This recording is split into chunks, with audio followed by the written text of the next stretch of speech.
seldom, Rinke, that we have an icebreaker speech that is so deep and meaningful that it impacts everybody.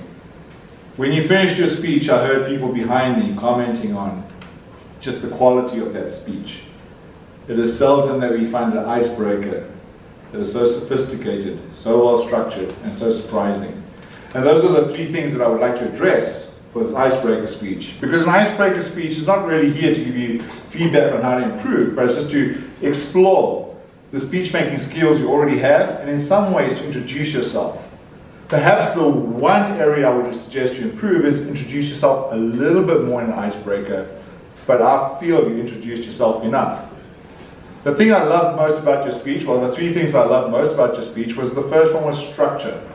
How you began on a very positive note. We all just had a great 10-10. It was a very happy time for Taiwan. Well done, everybody. Woohoo, good stuff. Really energized us. However, the switch to, but for me, it's a sad day, because I remember the tragedy of Okinawa on that day. And then you took us through that journey of exactly what happened in Okinawa, and it was very well structured. You started at the beginning, and then you developed that history very well. In 4 minutes and 33 seconds, we got a better history of Okinawa than I've ever received in my life. And then finally, you ended the speech on a hopeful note. You know, saying things like, you know, we are not filled with hatred, but we have hope.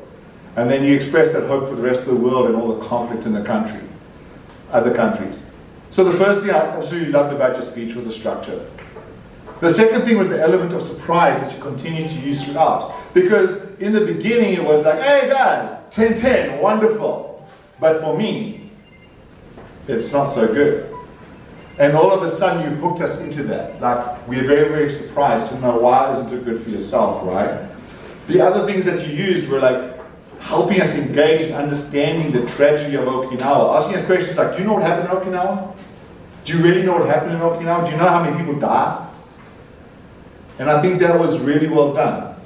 And the way you brought it back to the end, once again, within the context of the structure, just the continuous surprises that you created for us. You know, even though we are sad, we still have hope. We built community. And the third thing I loved about your speech was the sophistication of it. Most icebreaker speeches, the language is pretty bad, but your language was great, and I've got my notes here just to take note of some of it.